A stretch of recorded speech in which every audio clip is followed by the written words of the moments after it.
प्रातः क्लास चल रहा था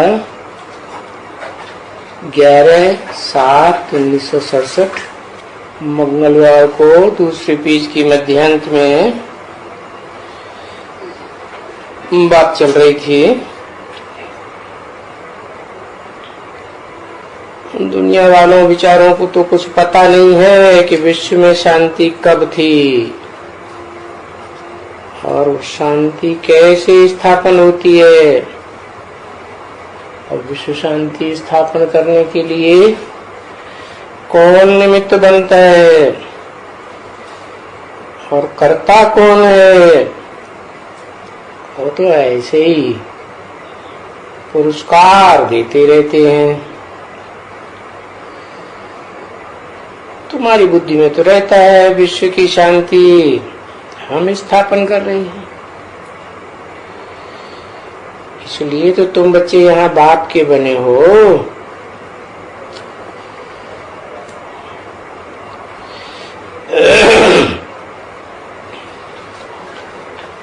विश्व में शांति तुम स्थापन कर रहे हो। किससे बोला है? तुम स्थापन कर रहे हो, माने कोई सन्मुख है नजर के सामने।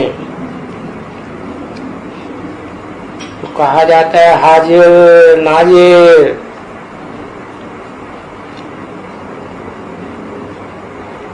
तो अभी समझावें कैसे बच्चों को?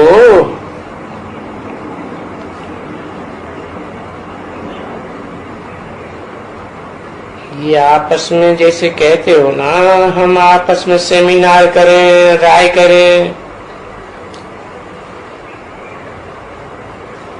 तो ऐसी ऐसी पॉइंट्स इनकी बहुत चाहना है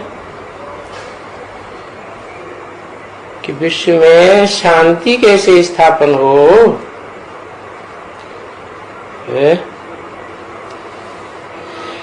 ये रड़ियां मारते रहते हैं कि दुनिया में अशांति तो बहुत है। अच्छा, अशांति बहुत है, फिर शांति कैसे स्थापन हो है?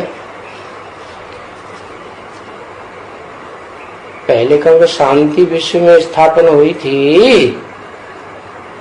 हुई तो थी, जब चाहना है तो जरूर हुई थी। तो कैसे हुई थी है? विश्व शांति के लिए क्या तरीका अपनाया गया जो विश्व में शांति हो गई है? इसके लिए शास्त्रों में कोई शांति देवा गाया हुआ है।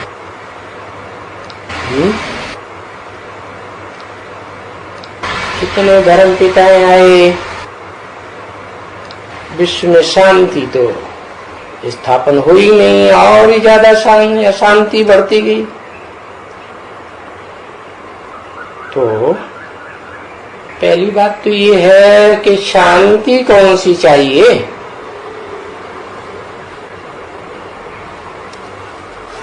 है? ये तो कोई भी बच्चे जानते नहीं है। तो वो चित्र देना है सामने। कौन सा चित्र है? अरे कोई चित्र है जिससे समझाया जाए।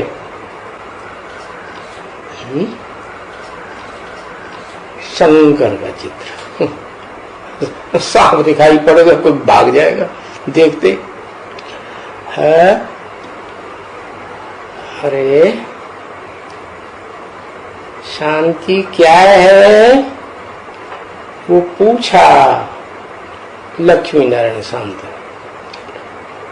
है। झाड़ शांत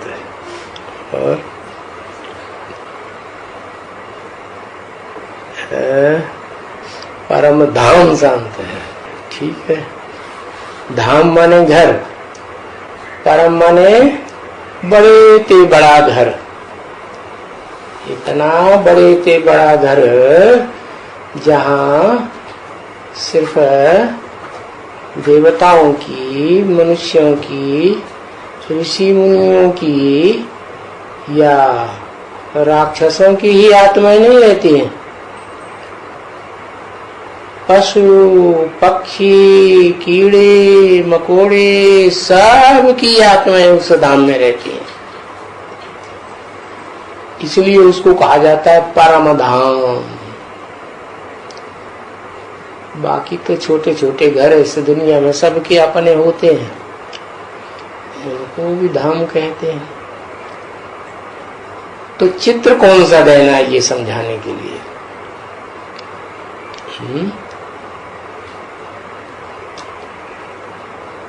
थोड़ा सा बताया झाड़ का चित्र देना, लेकिन झाड़ के चित्र में क्या देना है?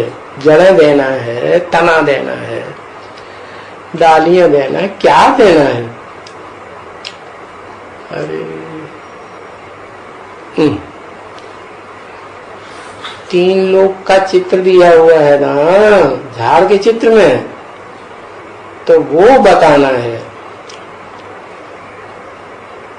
कि देखो इसमें शांति धाम कहाँ है, ऊंच ते ऊंच धाम है क्या? जहाँ इस सृष्टि की सारी प्राणी मात्र की आत्मा रहती है।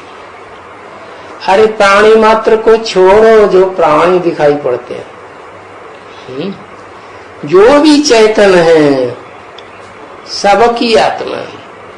अच्छा, ये पेड़ पौधे चैतन है या नहीं है? है? क्या पहचान है? हाँ, चेतन की पहचान बताई, मुरली में भी बताई।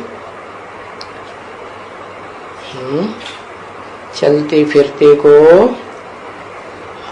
थोड़ा आवाज भी करते हैं तो उनको चैतन्य कहा जाता है। तो जो भी प्राणी मात्र हैं, पेड़ पौधे से लेकर के सारे ही तो चित्र में दिखाई देगा। जो नीचे है पृथ्वी, उसके चारों तरफ है वायुमंडल, उसके चारों ओर है स्पेस, स्पेस में वो जड़ सूरज चांद सितारे। लेकिन जो आत्माओं का धाम है, बिंदी बिंदु बिंदु आत्माओं का धाम, वो तो सबसे प्राकाश या स्पेस से भी पार।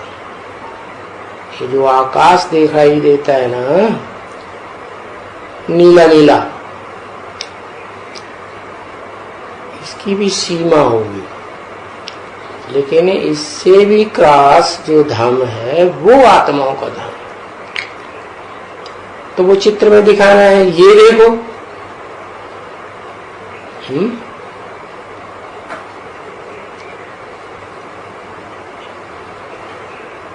चित्र में दिखाओ और वहां आत्माओं का जखीरा दिखाओ, सारा आत्माओं का झाड़ में दिखाओ।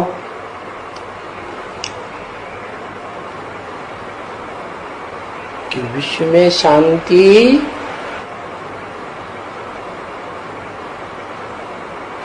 कौन स्थापन कर सकता है? अरे वो है परम धाम। तो परम धाम में जो परम पिता होगा वो ही अपने धाम में शांति स्थापन करेगा ना, है? तो वो तो है निराकार, आत्मा भी निराकार। जहाँ निराकार आत्मा है वहां तो शांति शांति शांति, आत्मा है ही शांत स्वरूप। वो आत्मा है जो इस सृष्टि रूपी रंगमंच पर आती है,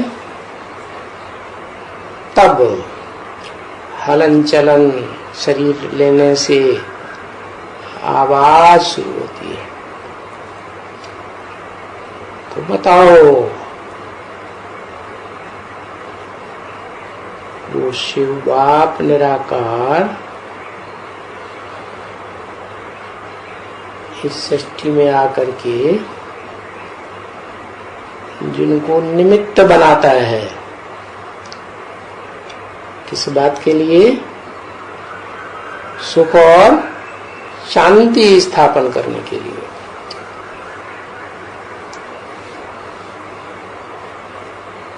तो उनकी तरफ इशारा करके बताओ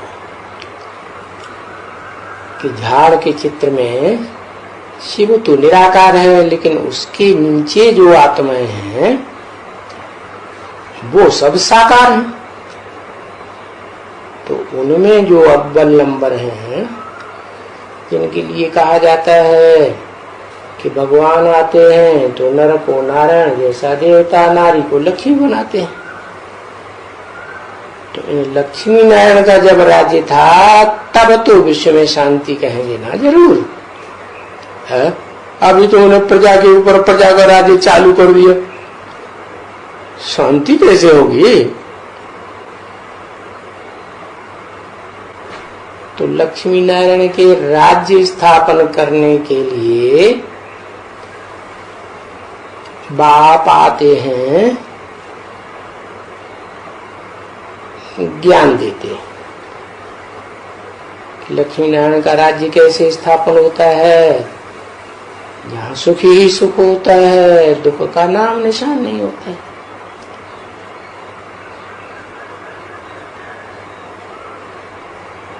वहाँ टोटल 100% शांति भी और सुख भी होता है।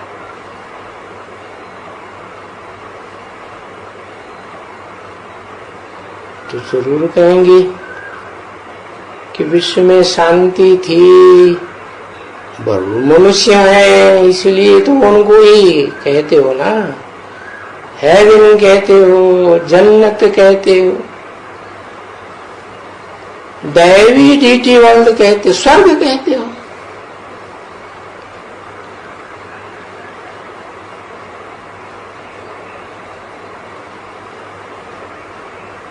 तो देखो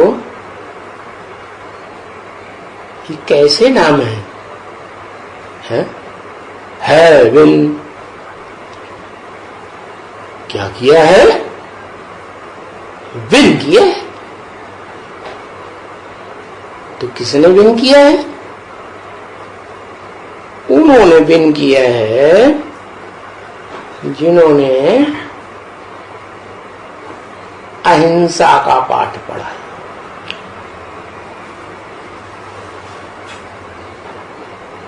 कि हिंसा से विश्व की बादशाही नहीं मिलेगी। बड़े बड़े इस दुनिया में निकले, हिटलर, नेपोलियन, मुसोलिनी,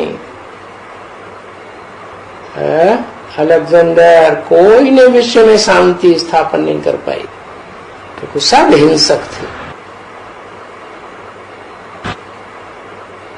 आत्मा जब अपन को पहचाने कि मैं शांत स्वरूप हूँ, सुख स्वरूप हूँ, तो लक्ष्य मिल जाता है।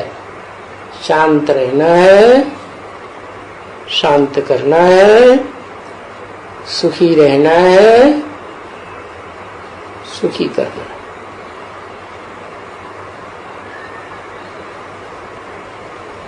तो विश्व के ऊपर विजय होगी,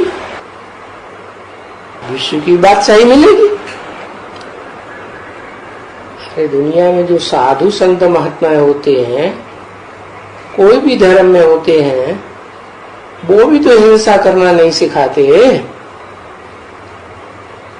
तो भगवान आकर के कैसे हिंसा करना सिखाएंगे? ये तो दुनिया का जो ऊंचे से ऊंचा मूल ग्रंथ है गीता, उसी में ऋषि मुनि मनुष्यों ने ऐसी बातें लिख दी हैं कि खून ना खेल हुआ, ये हुआ वो हुआ, बड़े बड़े शस्त्रों से अस्त्रों से युद्ध हुआ। अब ऐसे कुछ थोड़ा ही है।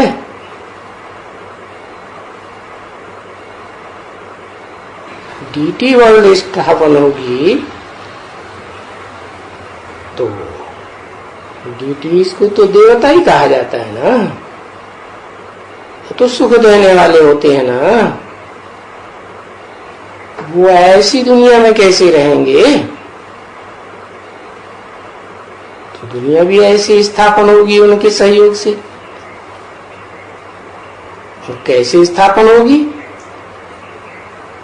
सो भारत में नाम दिया स्वर्ग। कैसे? स्व स्थिति में स्थित हो जाओ। स्व माने आत्मा। तो कहां चले जाएंगे? ग माने गया, कहां गए? स्वर्ग में चले जाएंगे। माने इसी दुनिया में जो 100% स्व स्थिति में स्थित हो सकते हैं, वो इसी दुनिया में स्वर्ग का अनुभव करेंगे।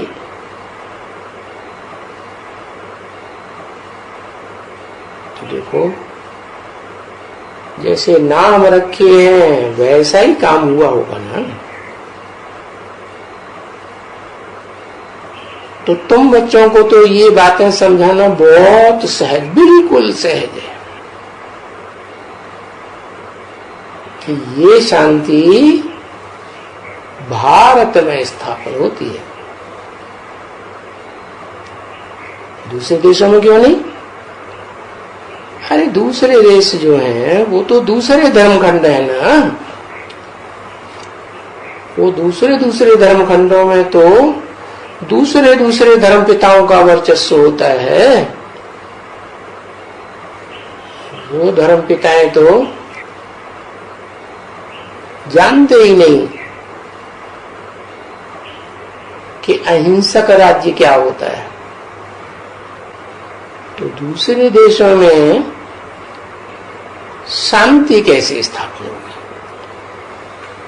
वहां तो जन्म जन्मांतर का माहौल ही ऐसा बना हुआ है।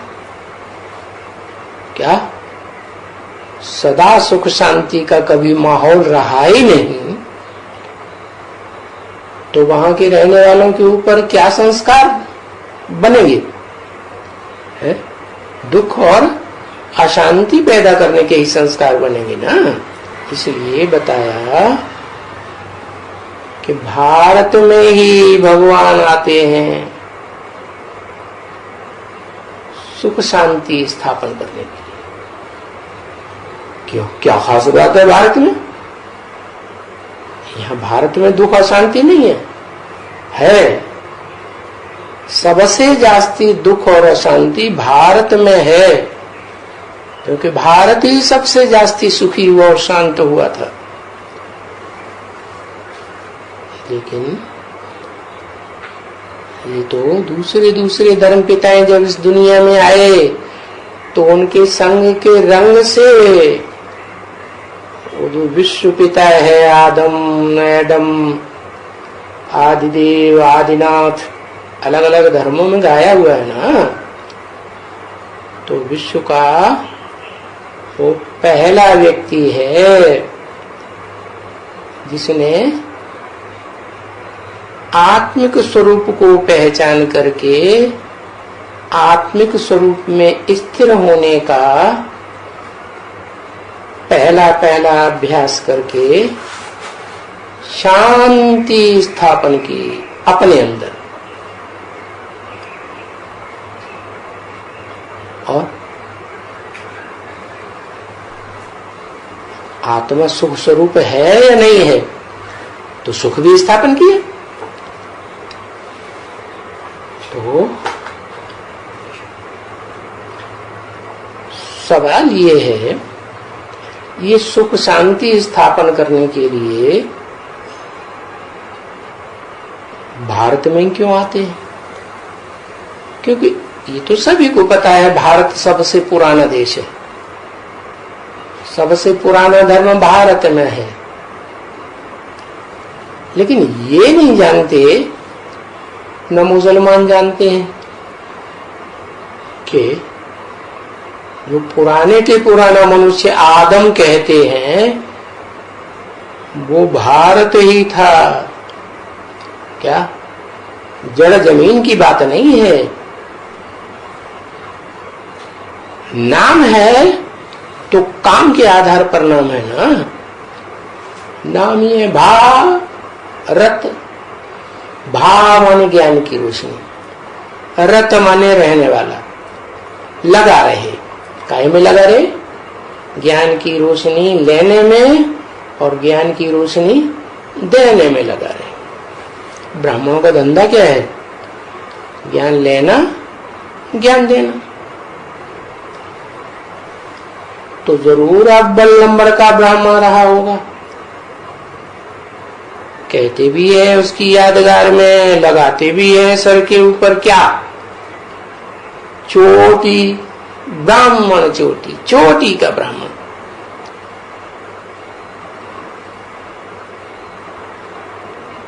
क्या खासियत हुई? ये खासियत हुई कि इस दुनिया में जो सबसे बड़ी चीज है और सबसे ज्यादा पवित्र चीज है, और पवित्र होगी तो ताकतवर भी होगी। क्या है?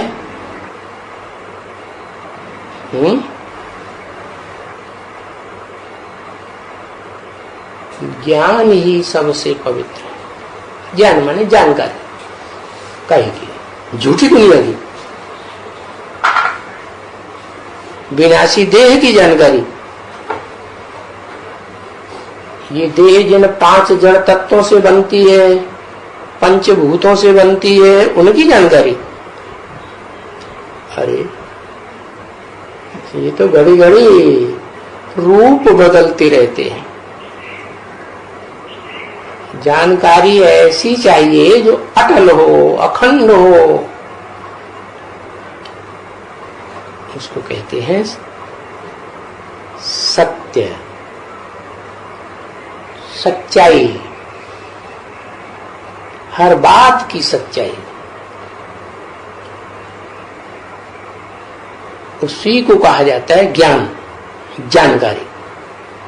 झूठ की जानकारी को ज्ञान थोड़ी कहेंगे। तो इस दुनिया में पहले पहले उस आदम या आदिदेव आदिनाथ में शिव बाप ने आकर के वो ज्ञान जिसे कहते हैं सत्य, जिससे सत्य सनातन धर्म की स्थापना होती है, जिससे सत्य युग की स्थापना होती है, वो ज्ञान निराकार शिव ने आकर धारण कराया। अरे दुनिया तो कहती है कि ब्रह्मा द्वारा सृष्टि रची गई। ये तो कोई नहीं कहता, भारत के विद्वान आचार्य भी नहीं कहते कि ब्रह्मा से पैदा हुआ कोई ब्राह्मण है। क्या ब्राह्मण किसको कहा जाता है? ब्रह्मा की औलाद को, ब्रह्मा के फॉलोअर को ब्राह्मण कहा जाता है। तो कोई ब्राह्मण है जिसने स्थापना की। तो ये तो बात ठीक है कि भगवान आते हैं, निराकार शिव ज्योति बिंदु इस सृष्टि पर आते हैं, तो ब्रह्मा में ही आते हैं। क्योंकि जिस तन में भी प्रवेश करते हैं तो उसका नाम ब्रह्मा रखते हैं। इसलिए 4-5 मुख ब्रह्मा को दिखाए जाते हैं। अव्वल नंबर भी कोई होगा उसको कहते हैं परम ब्रह्म। उसको परम ब्रह्म नाम दो, भारत नाम दो।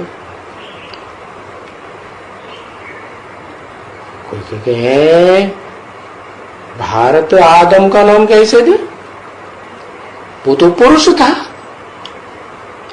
भारत में तो हम जहां भी जाते हैं देखते हैं कहते हैं भारत माता की जय, माता ही माता कहते हैं। भारत पिता की जय हमने सुना ही नहीं, सुना किसी ने? तो ये आदम कैसे माता बन गया? बन नहीं गया। माता अपने आप नहीं बन जाती है, कोई बनाता है। कौन बनाता है? पति बनाता है। पुरुष जो है वो कोई माता को बनाता है। माता पहली पहली रचना है परिवार बनाने के लिए। कहते हैं वसुधैव कुटुंबकम, सारी वसुधा ही कुटुंब बन जाती है। तो सारी वसुधा का कोई बाप भी होगा ना, है? तो वो बाप जो सारी वसुधा रूपी कुटुंब कहा जाता है, ये सृष्टि वो कौन है? क्या निराकार है? नहीं, वो निराकार जो है वो तो इस सृष्टि रूपी रंगमंच पर लगातार नहीं रहता। वो तो है ही हमेशा के लिए कहाँ का वासी? परम धाम वासी। वो तो रहता ही है परम धाम में। ठीक है, परम धाम में रहता है तो इस सृष्टि पर आता है तो कौन रहता है? तो भी बताया मैं जहां आता हूं इस सृष्टि में भी आता हूं या भारत में आता हूं, तो जिसमें आता हूं उसका नाम ब्रह्मा रखता हूं। जिसमें पहले पहले आया उसका नाम ब्रह्मा। अब ब्रह्मा नामधारियों में हो गया सबसे बड़ा तो परम ब्रह्म।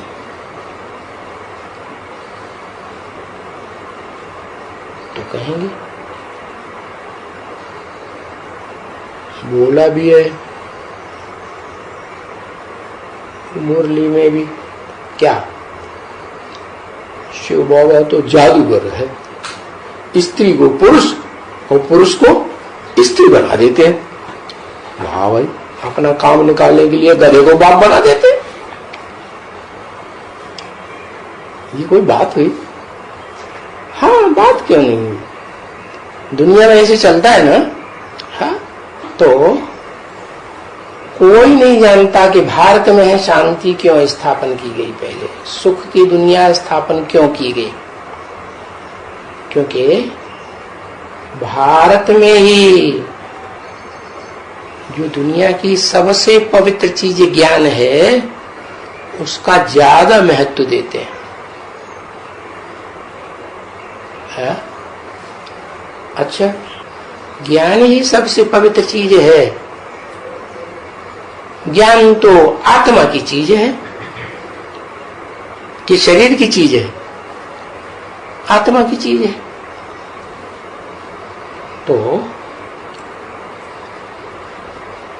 जो भी इस मनुष्य सृष्टि में आत्माएं हैं वो सब भोगी है। एक ही आत्मा है जो लगातार परमधाम में ही रहती है, इस सृष्टि रूपी रंगमंच पर आखिरी 100 साल में आती है। और पुरानी दुनिया कलयुग को बदल करके नई सत्य की दुनिया बनाती है। तो वो सुप्रीम सोल त्रिकालदर्शी इसलिए है कि वो जन्म मरण के चक्र में नहीं आता, क्योंकि भोगी है कि अभोगी, अभोक्ता है, इसलिए जन्म मरण के चक्र में नहीं आता। बाकी इस दुनिया में जितने भी आत्माएं हैं, क्या वो सब भोगी आत्माएं। इस सृष्टि रूपी रंगमंच पर सुख और शांति की, भोगना की आस लगी ही रहती है। तो उन भोगी आत्माओं में भी नंबरवार होंगे कि एक जैसी होंगी है? तो जो अव्वल नंबर भोगी, क्या भोगी होगा तो रिजल्ट क्या निकलेगा? पतित बनेगा कि पावन बनेगा? पतित बनेगा ना। तो अव्वल नंबर भोगी तो अव्वल नंबर पतित बनता है। क्या पहचान? कैसे पहचाने? पहचान भी बता दिया। अपने अपने शास्त्रों में अपनी अपनी कथा कहानियां लिख दी। तो तुलसीदास ने मालूम क्या लिखा? मैं पतितन को राजा। क्या बताया? मैं पतितन को राजा, माने इस दुनिया में जितने भी पतित भोगी हैं उन सबका सरताज वो है। तो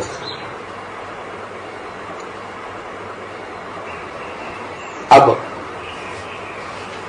ठीक है, तुलसीदास ने जो कथा लिखी, कहानी लिखी, अपनी कहानी लिखी। किसकी लिखी? रावण की, सीता की, किसकी? राम की कहानी लिखी। इसका मतलब तुलसीदास राम थे ना, है? राम थे ना, ठीक है। और भारतवर्ष में कौन से दो खास देवताएं हैं जिनको भगवान के रूप में मान लिया गया है और बहुत उनकी कथा कहानियां चलती रहती हैं? राम और कृष्ण।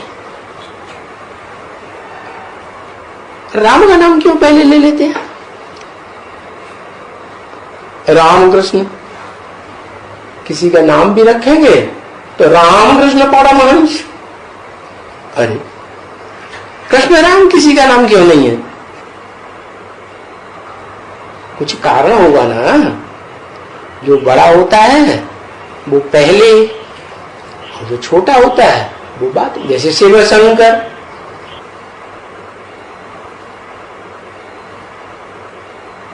जो सदा शिव है, सदा त्रिकालदर्शी है, वो तो शिव है, जन्म मरण के चक्र में नहीं आता। और उसके बाद ज्ञान में तीनों काल का ज्ञाता या त्रिलोकीनाथ का टाइटल भी लेता है, प्रैक्टिकल बनता भी है, वो कौन है? शंकर। तो ये नियम है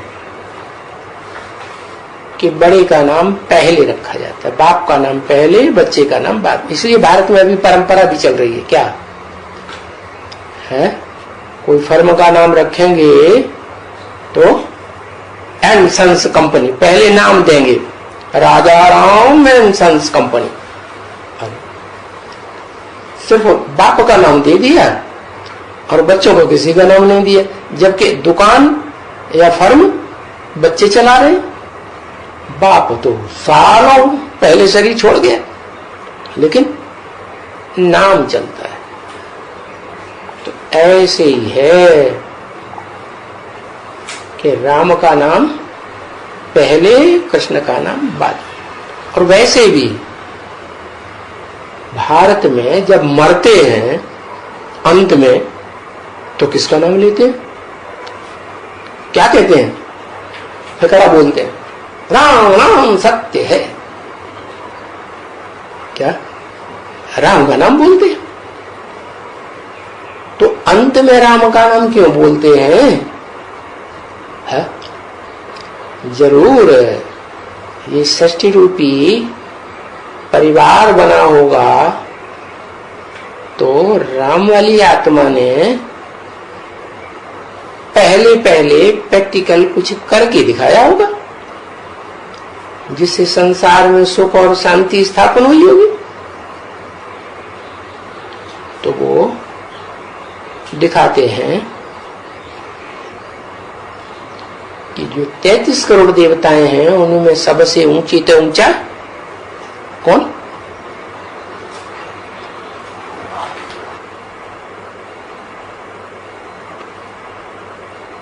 33 करोड़ देवताओं में सबसे ऊंचा ग्रुप दिखाया है और उन्होंने दिखाते हैं सब एक दूसरे को बड़ा महत्व देते हैं।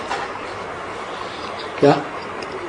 ब्रह्मा जी शंकर को महत्व देते हैं, शंकर जी ब्रह्मा को महत्व देते हैं, विष्णु जी शंकर को महत्व देते हैं, शंकर जी विष्णु को महत्व देते हैं, विष्णु जी ब्रह्मा को महत्व, तीनों मिले हुए हैं, गोटी है उनकी। क्या? और ये बहुत प्रसिद्ध गोटी है।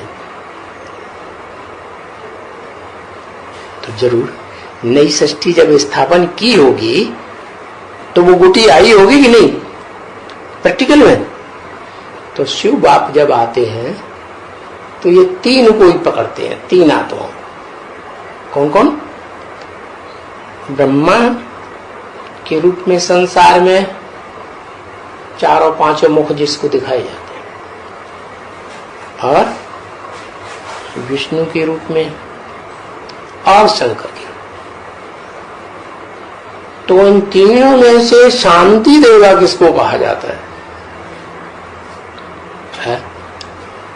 तीनों को तो नहीं कहा जाता है, शांति देवा तो एक ही होगा, क्योंकि दुनिया में कोई भी ऐसी शख्सियत नहीं हुई है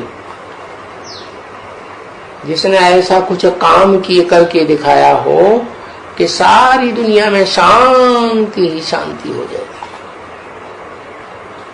एक भी धर्मपिता नहीं जिसने शांति स्थापन की, न सुख की दुनिया बनाई।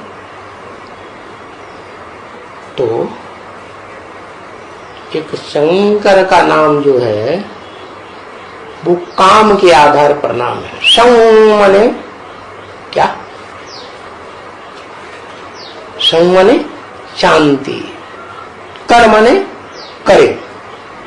क्या करे? संसार में शांति स्थापित हो। कैसी शांति? बढ़िया से बढ़िया शांति को क्या कहते हैं? Dead silence. इसका मतलब सबको मार दिया होगा है? जितने भी मनुष्य है, पशु पक्षी प्राणी हैं, सबको डेड किया होगा कि नहीं है? तो दुनिया में शांति ही शांति हो, डेड शांति। तो भारत में ये शांति स्थापन होती है, और करता कौन है? जैसे वो भारत में चिल्लाते हैं अयोध्या में राम मंदिर बनाएंगे। अरे मंदिर माने घर, राम का मंदिर बनाओगे तो राम को बना लेने दो ना है? तुम्हें क्या लगा पड़ा है जो राम का मंदिर बना रहे? कोई खास लगाव है उस घर से? घर परिवार से सबसे जास्ती लगाव किसका होना चाहिए? हा? कौन ज्यादा चिंता करता है? घर परिवार की सारी जिम्मेवारी किसके ऊपर होती है? बाप के ऊपर होती है ना। तो घर का जो मुखिया है, इस सृष्टि का जो मुखिया है, वो वास्तव में वो आदम, जिसे शंकर नाम दिया, जिसे अर्जुन नाम दिया। महाभारत युद्ध में दिखाते हैं कि अर्जुन के रथ में आया। रथ माने शरीर। तो भारत में आते हैं कौन कौन आते हैं? वही निराकार शिव, आत्माओं का बाप। और आज से 5000 वर्ष पहले विश्व में शांति थी क्या? तो कब आए थे? जरूर 5000 साल पहले आए थे। क्या प्रूफ? प्रूफ है इस दुनिया की हिस्ट्री ले लो जो मनुष्यों ने बनाई है ना। हिस्ट्री कितने साल की है? मनुष्यों की हिस्ट्री प्रूफ सहित 2500 साल की है बस। इससे पहले के कोई प्रूफ नहीं। बाकी जो बताते हैं राम का राज्य था, त्रेता था, ये था, अनर्गल कहानियां बनाई हुई है। एक तरफ कहते हैं राम का राज्य बड़ा अच्छा था, सब सुखी थे, और दूसरी तरफ रावण का राज्य था, उनकी राम की सीता चुरा के ले गया, बड़ा बढ़िया राज्य निकला। ऐसे राजा का राज्य होना चाहिए क्या? है? अपनी घरवाली को भी नहीं बचा सका। तो देखो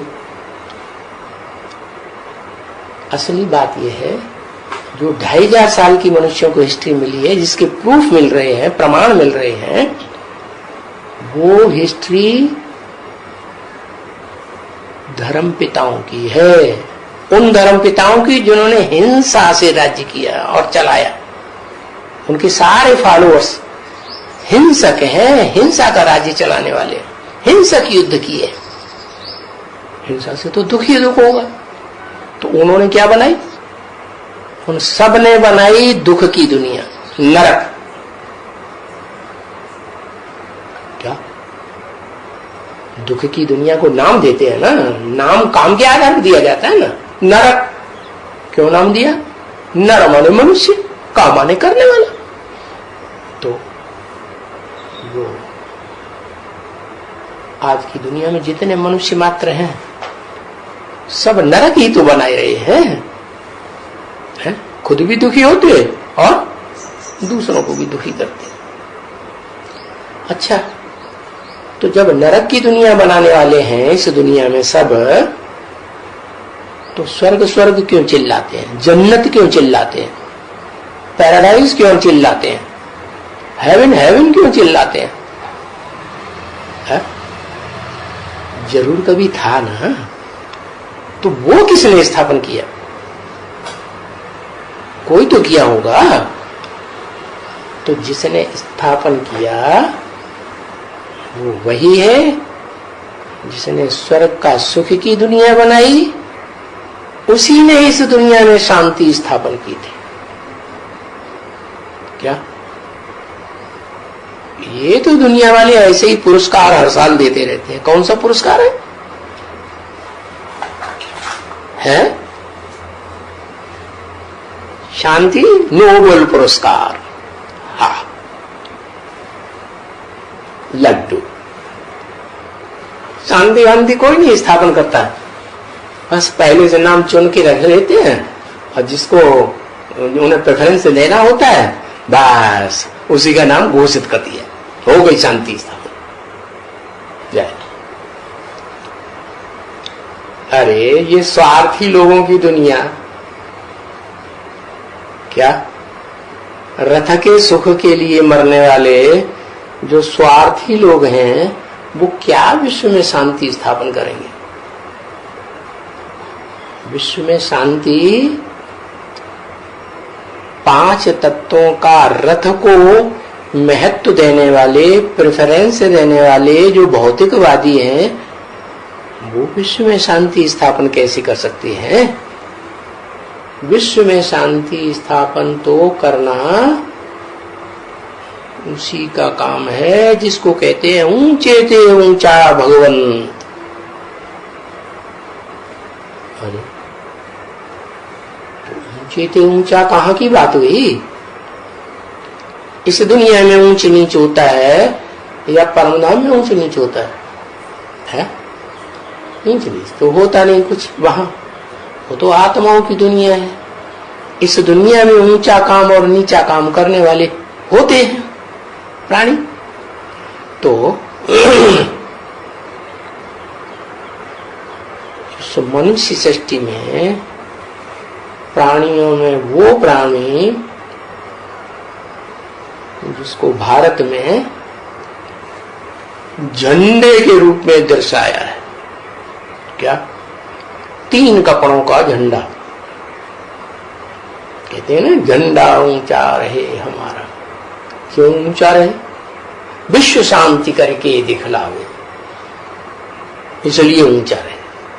जो दुनिया में विश्व शांति किसी ने कर ही नहीं पाई, तो उस झंडे में क्या खास बात है? 3 कपड़े ही तो हैं, घर घर में ले आए दो, उससे कुछ होगा? कुछ भी नहीं होगा। असली उसका अर्थ है, क्या अर्थ है? 3 कपड़े दिखाए गए, 3 रंग वाले। एक नीचे हरा कपड़ा, बीच में सफेद कपड़ा और सबसे ऊपर लाल कपड़ा। अब बताओ रंगों के आधार पर कौन से शरीर रूपी वस्त्र ने विश्व में शांति स्थापन की होगी?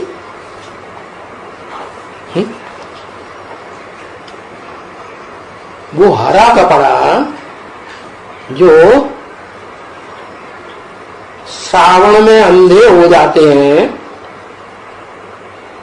तो उनको दुनिया में अंधा ही अंधा का क्या दिखाई पड़ता है? हरा ही हरा दिखाई पड़ता है।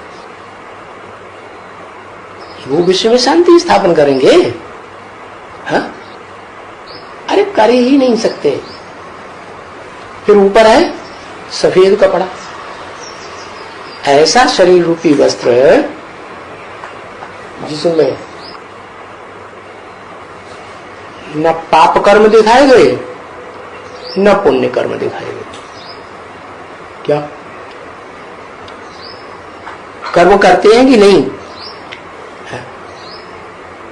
इंद्रियों से कर्म किए जाते हैं ना, सांस लेते होंगे ना, पलक झपकाते होंगे ना, कानों से सुनते होंगे ना, है?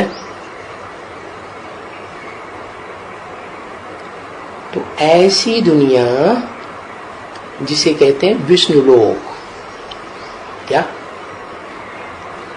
कोई रंग नहीं, क्या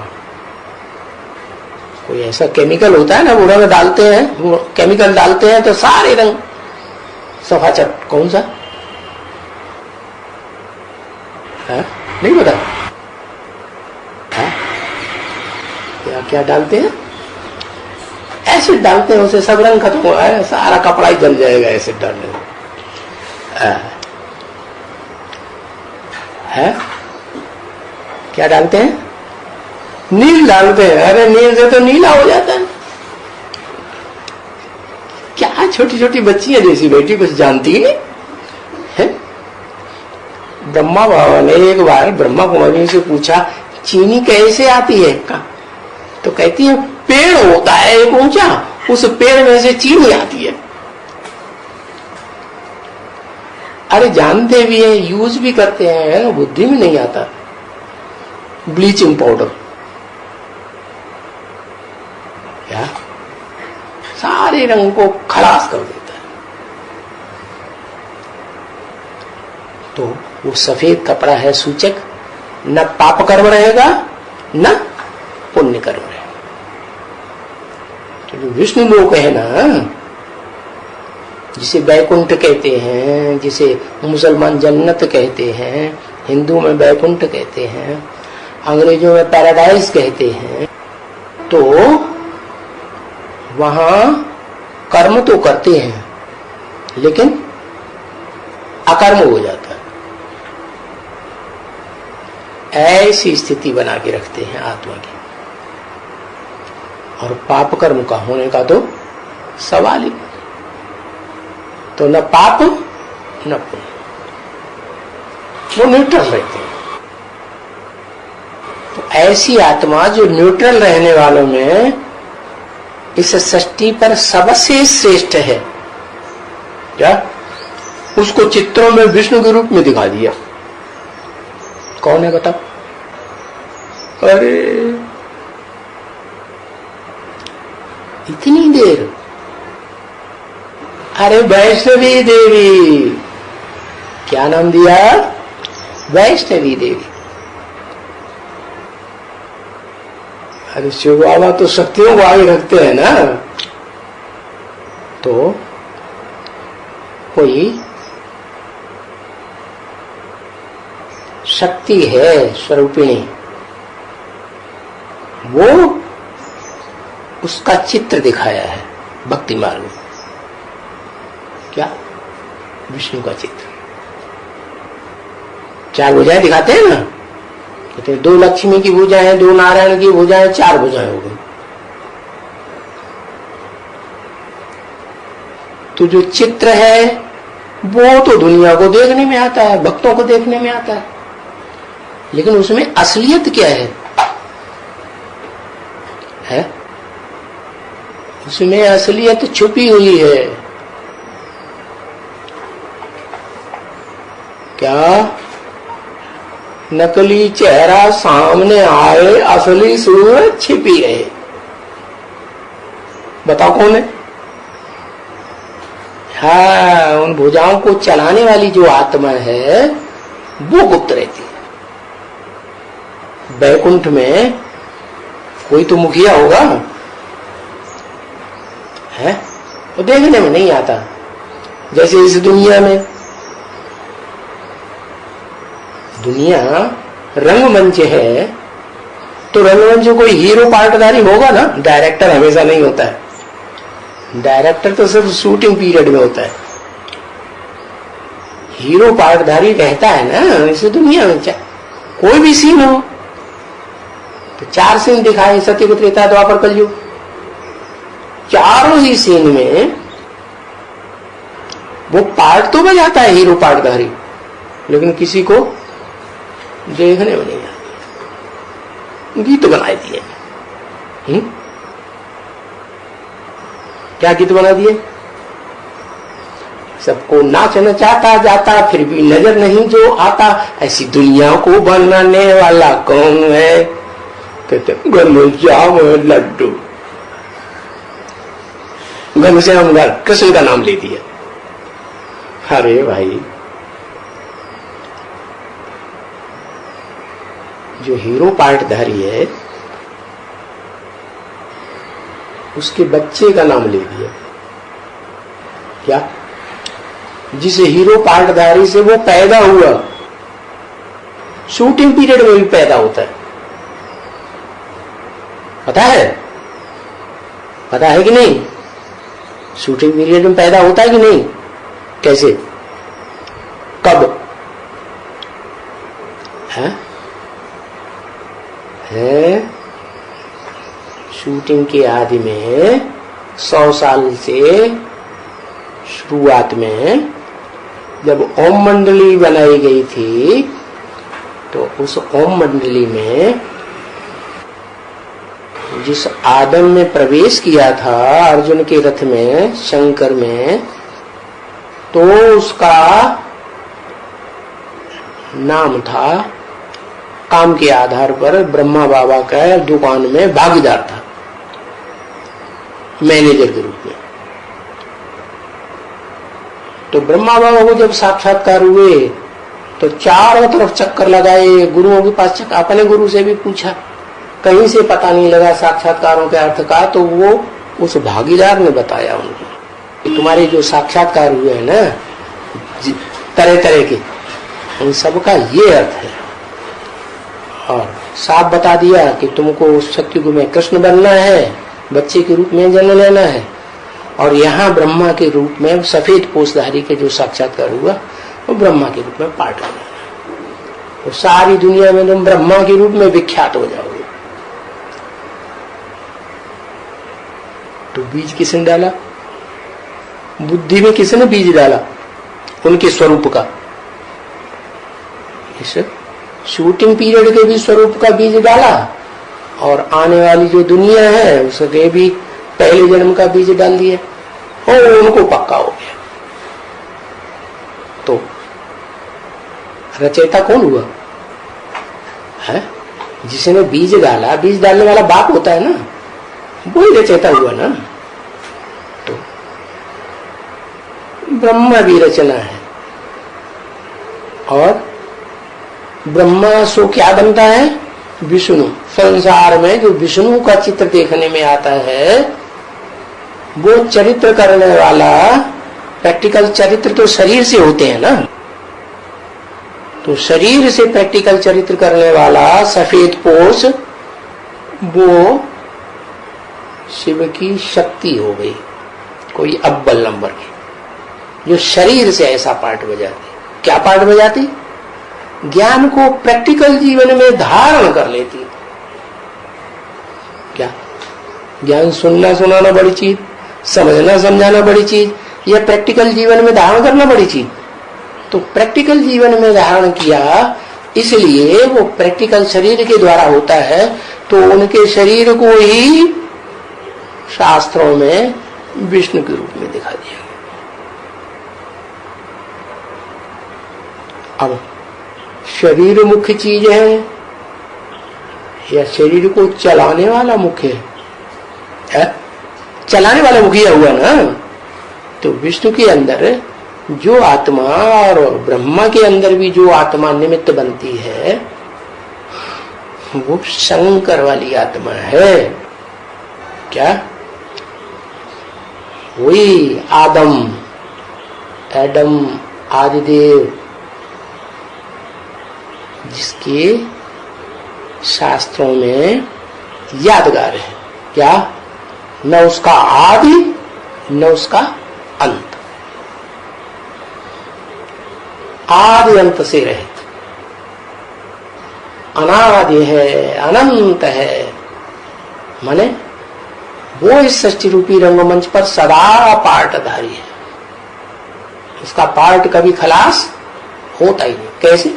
पार्ट शरीर से होता है या आत्मा फुदुक फुदुक करके पार्ट बजाती है? शरीर से होता है ना। तो वो ऐसा पार्टधारी है इस रंगमंच का, जिसका शरीर और जिसकी आत्मा इस सृष्टि रूपी रंगमंच को कभी छोड़ती, अरे छोड़ती नहीं। तो क्या सब आत्माएं परमधाम वापस जाती हैं, परमधाम में रहती हैं? तो वहां जाती नहीं, जाती है। जो ज्ञान मिला, उस ज्ञान के आधार पर शुरुआत में जो अभ्यास करती है, तो परमधाम में ही अभ्यास करती है। क्या? सूरज चांद सितारों की दुनिया को क्रॉस करके बुद्धि से, मन बुद्धि से कहां सेट होती है? परमधाम में ही सेट होती है। लेकिन जब पुरुषार्थ संपन्न हो जाता है, तो बताया परमधाम को तुम बच्चे इस सृष्टि पर उतार लेंगे, नंबर वाली उतारेंगे ना। तो जो अव्वल नंबर वो आदम वाली आत्मा है, पुरुषार्थी, वो परमधाम को ही अपनी जहन में उतार लेते, तो परम ब्रह्म नाम दे देते हैं। वो सन्यासी लोग समझते हैं कि ब्रह्मलोक कोई भगवान है। अरे वो तो रहने का स्थान है, आत्माओं के रहने का स्थान। ऐसे ही सृष्टि रूपी रंगमंच पर जिस तन में प्रवेश करते हैं, वो दोनों आत्माओं का धाम हो गया। कौन दोनों? जो रथ को चलाने वाला सारथी है और जो उस रथ का मालिक है, रथी, उन दोनों का धाम हो गया, घर हो गया। और वो घर जब संपन्न स्टेज प्राप्त करता है, तो वो शांत हो जाता है, या कुछ संकल्प विकल्प चलते हैं, शांत। इसलिए गीता में लिखा है, नहीं असन्यस्त संकल्पो योगी भवति कश्चन। जिसने अपने संकल्पों को पूरा संपूर्ण त्याग नहीं किया है, संकल्प चलना एकदम बंद, ज्योति बिंदु, दूसरा कुछ नहीं, बस ऐसी स्टेज जिसकी है वो ही है 100% योगी। तो उसे शंकर को योगीश्वर कहा जाता है। क्या ऐसी योग की ताकत लेता है, शक्ति धारण करता है, जिससे इस षष्ठ रूपी रंगमंच की सारी मनुष्यात्माएं उस योग शक्ति कहो, वशीकरण मंत्र कहो, 500-700 करोड़ मनुष्य आत्माओं को वशीभूत करके अपनी तरफ आकर्षित कर लेता। तो आकर्षण करने वाले का भी नाम कृष्ण है। क्या? तो उन्होंने बच्चे को तो जान लिया, और जो बच्चे का बाप है असली कृष्ण, उसको भूल गए। तो अब पता चला कि शांति कहां से आरंभ होती है? शांति भारत से आरंभ होती है। भारत चैतन्य में पहले शांति स्थापन होती है,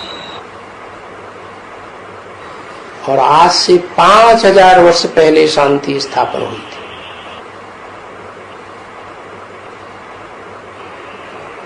अपने तक ही सीमित रही या अपने देश तक गई शांति? सारे देश में शांति स्थापन हुई। महाभारत युद्ध हुआ और शांति ही शांति। ऐसी स्टेज हो जाती है। तो उसी योगीश्वर का दूसरा नाम है सनत कुमार। वो ब्रह्मा का जो 4 मानस पुत्र पहले टीके दिखाते हैं, उनमें से सबसे ज्ञानी और सबसे योगी जो बनता है उसको कहते हैं योगीश्वर। तो ऐसे नहीं कि योगियों के ईश्वर अनेक होंगे, कि कृष्ण भी योगी ईश्वर और शंकर भी योगीश्वर और सनत कुमार भी योगीश्वर, नहीं, एक ही है योगियों का ईश्वर, जो इस षष्ठी रूपी रंगमंच पर सारी मनुष्य सृष्टि की आत्माओं को भोगी से क्या बना देता है? आखिरी आप समान योगी बना देता है। और किससे योग लगाने वाले? उस निराकार को तो कोई पूरा जान ही नहीं पाते। शिव को अगर जान पाते होते इब्राहिम, बुद्ध, क्राइस्ट, तो उनका नाम भी शिव के साथ जुड़ा होता, देवताओं का नाम जुड़ा होता। कोई देवता, दानव या मनुष्यों का नाम नहीं जुड़ा होता शिव के साथ, सिर्फ शंकर का नाम जोड़ते हैं। और जब मंदिर में जाते हैं तो कहते हैं शिव शंकर भोलेनाथ। तो उनका जो कंबाइंड रूप है वो है शंकर का शरीर और उस शरीर में रहने वाली ज्योति बिंदु आत्मा, जो शरीर की स्मृति से, शरीर की इंद्रियों से परे हो जाती है। तो उसको शिवलिंग के रूप में पूजा जाता है। वो बीज है संसार का, है? संसार में जितने भी प्राणी मात्र हैं, जिनमें प्राण शक्ति दौड़ रही है, वो सारे ही प्राणी उनका बीज कौन है? आखिरी है शिव। शिव बीज नहीं है। शिव में तो शरीर ही नहीं होता, शिव को अपना शरीर ही नहीं होता। ये प्राणियों को तो शरीर भी होता है और आत्मा भी होता है। आत्मा जिसे मन, बुद्धि और अहंकार स्वरूप कहा जाता है, वो आत्मा होती है ना, नंबरवार होती है। और कमोबेशी ज्ञानेंद्रियां भी होती है, किसी में कम किसी में ज्यादा। जैसे सांप में कान होता है, कान नहीं होता। ऐसे बहुत से जीव जंतु हैं जिनमें कम इंद्रियां हैं। मनुष्य ही ऐसा प्राणी है जिसमें सारी इंद्रियां मौजूद रहती हैं, और मनुष्यों से भी ज्यादा, मनुष्यों के भी अंदर जो शिव की शक्तियां कही जाती हैं, कन्याएं माताएं, जो पवित्रता को जीवन में, प्रैक्टिकल जीवन में ज्यादा धारण करते हैं, क्योंकि ज्ञान का लक्ष्य ही है पवित्र बनना। क्या पवित्र बनना? अरे आत्मा को पवित्र बनाना ये तो शिव का काम है, लेकिन शरीर को भी पवित्र बनाना ये कौन बनाता है? आत्मा को भी पवित्र बनाए, शरीर को भी पवित्र बनाए, वो कौन? क्योंकि शिव तो शरीर है ही नहीं, वो तो सिर्फ आत्मा है। तो शिव जिसमें प्रवेश करता है, आदम में, एडम में, आदिदेव में, उसको आप समान बनाता है। मना निराकारी, निर्विकारी, निरहंकारी, 100% ज्योति बिंदु आत्मा बना देता है। तो बच्चा बाप समान हो गया। इसलिए वो शंकर ही तीन मूर्तियों का रचयिता है। क्या कहते? त्रिमूर्ति शिव। अरे जिसको शिव तुम कहते हो बिंदु को, उसको तो मूर्ति ही नहीं है। जिसको अपनी ही मूर्ति नहीं, वो दूसरों की मूर्ति कैसी रचेगा? रचयिता जैसा होगा वैसी तो रचना बनेगी ना। तो जिसमें पहले पहले प्रवेश करता है, और जो पहले पहले उसके त्रिकालदर्शित्व के ज्ञान को टोटल धारण कर लेता है, उसका नाम है शिव बाबा। क्या? बाबा माने शरीर, शिव माने निराकारी स्टेज 100%। तो दोनों का कॉम्बिनेशन है। शरीर लिंग के रूप में दिखाते हैं, वो लाल। सोमनाथ मंदिर में जो लिंग था वो लाल पत्थर का था ना, और कपड़ा जो झंडे का दिखाते हैं वो भी लाल। क्यों लाल दिखाते हैं? लाल दिखाने का कारण ये है कि जो लाल रंग है वो क्रांति लाता है। क्या? पवित्रता स्थापन करने के लिए, शुद्ध बनाने के लिए। आग क्या करती है? क्या करती है आग? दुनिया में कितना भी कचरा पड़ा हुआ हो, उसको जला के भस्म करके राख बना दे, पवित्र हो जाए। वो पवित्र जो है राख, मुर्दे को बहुत अपवित्र माना जाता है। कहीं घर में रखोगे तो उसमें कीड़े पड़ जाएंगे, बदबू आएगी, सारा गांव भाग जाएगा गांव छोड़ करके। इतनी बदबू छोड़ते कि नहीं? है? रोड पर दौड़ते हुए कभी देखा? नहीं। अरे कभी जोर से बदबू आती है कि नहीं रोड पर? 1 किलोमीटर पीछे, 1 किलोमीटर आगे तक बदबू ही आती रहती है। कोई प्राणी मर जाता है, सड़ जाता है, वो पड़ा रहता है, उसमें कीड़े पड़ते हैं, बदबू आती है। तो उसको सूरज की गर्मी क्या करती है? सूरज आपका गोला है ना, पवित्र कर देता। ऐसे ही अग्नि सब कुछ पवित्र कर देता। ऐसे ही वो शिव जिसमें प्रवेश करता है उसे का गोला बना देता है। किसको? शरीर को। वो शरीर की रोम रोम में ज्ञान भर जाता है। क्या? ज्ञान अग्नि कहा जाता है। और योगाग्नि भी भरी हुई है। तो उस योगाग्नि और ज्ञान अग्नि से क्या होता है? पहले क्रांति होती है। क्या? और उसके बाद शांति। इसलिए झंडे के कपड़े में सबसे ऊपर लाल कपड़ा शंकर का सूचक है।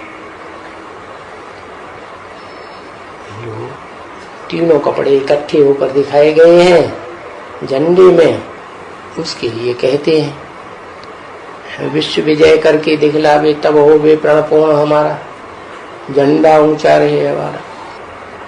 तो आज से 5000 वर्ष पहले विश्व में शांति थी। इसका मतलब ये है कि ऊंचे ते ऊंचा भगवंत इस सृष्टि पर जब सक्रिय होता है, क्रांति के आधार पर दुनिया में विनाश करता है जो किसी ने नहीं किया, इसमें सारी दुनिया में शांति स्थापन हो जाती है। और उसके साथ साथ जो उस शांति की स्थापना में सहयोग देते हैं, उनकी सुख की दुनिया तैयार हो जाती है। वो है वैष्णवी, विष्णु देवता, बैकुंठ। और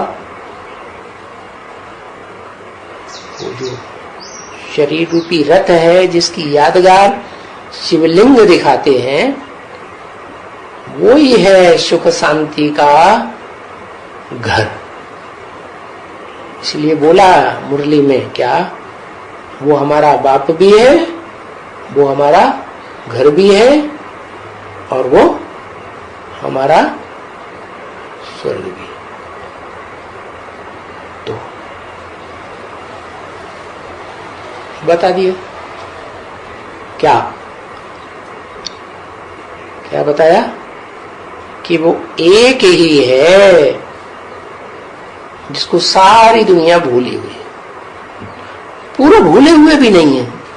आदम का, एडम का, आदिदेव का, आदिनाथ का नाम तो सभी धर्मों में चल रहा है, लेकिन उन्होंने किया क्या? वो इतनी पुरानी बात है कि किसी को जहन में नहीं आती। क्यों नहीं आती? क्योंकि इस सृष्टि का महाविनाश जो है वो इतना भयंकर चीज है, बड़ा सा बड़ा एक्सीडेंट है, जिसके आधार पर सब आत्माएं सब कुछ भूल जाती है। किसी को कुछ भी नहीं याद रहता। बस ज्यादा से ज्यादा पहुंचती है बुद्धि, क्या? भगवान को बहुत याद करेंगे, बहुत याद करेंगे तो सतयुग के कृष्ण बच्चे तक बुद्धि पहुंचती। बस उससे बाद में वो बच्चा कहां से आया, किसने पैदा किया, वो कुछ पता नहीं। बस जलमई में, सागर की लहरों में कृष्ण बच्चा मिल गया, नई सृष्टि शुरू हो गई। देखो कैसी कैसी बातें बनाई। अब देखो ये बातें जो बाप बतलाते हैं वो कोई नहीं जानते हैं बच्चे है? जबकि ये कलह युग, फलह युगी, ये सभी दूर कर दिए। ओम शांति।